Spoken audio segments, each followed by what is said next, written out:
And a new law that restricts manufacturers from promoting powdered baby milk has come into force.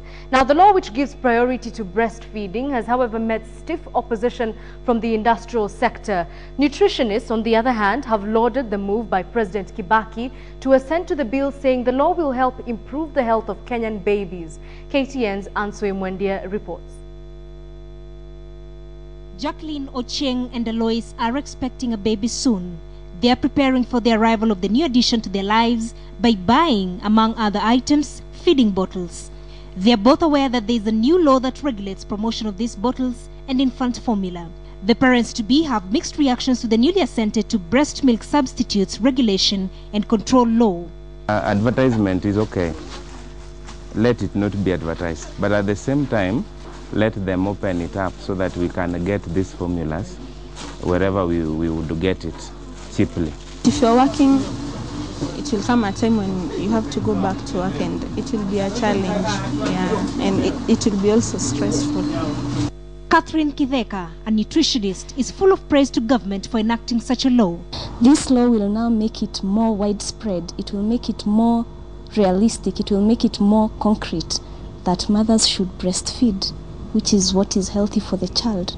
The Kenya Manufacturers Association Chief Executive Betty Maina, however, fails to see what benefit the new law will afford mothers and their infants. Speaking on phone to KTN, Maina argues that the law fails to promote breastfeeding but only dwells on industrially manufactured substitutes, which she says are proven safe.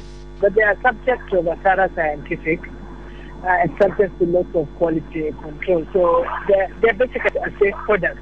The point is they are not, obviously, they are not breast milk. It is produced, but it is produced for people who don't necessarily have access to breast milk.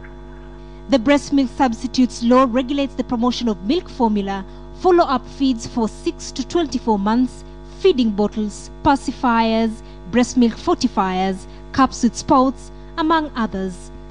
The law prohibits advertising of these products through whatever medium, including giving free samples and gifts to mothers, offering discounts, displaying prominently, and providing education that may be deemed promotional.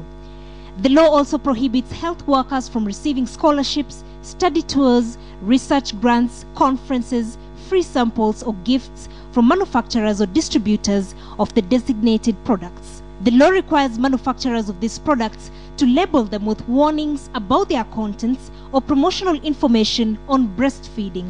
There will be regulations anticipated about the character of the packaging and labeling, and if you make a product for a specific market so difficult to label, it adds cost to that market. Kibaki, on the other hand, points out that formula milk is prone to contamination since it has to be prepared using water. Diarrhea is one of the biggest killers of infants in Kenya and accounts for 7% of total deaths annually, according to the World Health Organization. Breast milk is not expensive. It's healthy, it's clean, it does not need any preparation, so there is no particular time you will consider that there is contamination in the child's food. Manufacturers are, however, concerned that regulations on display, especially, will make it difficult for mothers who may not be able to breastfeed, for instance, because of illness, to find alternatives.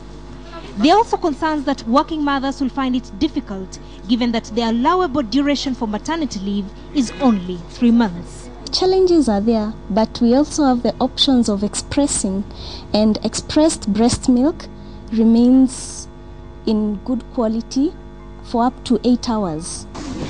Most parents do agree that it is important to breastfeed exclusively for the first 6 months of an infant's life, but they also believe that it is really not the purview of government to dictate how they feed their infants. Much as they provide the information, they really want to be left with the choices whether to pick infant feeding formulas and use the feeding bottles, or to breastfeed exclusively. That they want to be their choice. Answe Mwendia, KTN, Nairobi.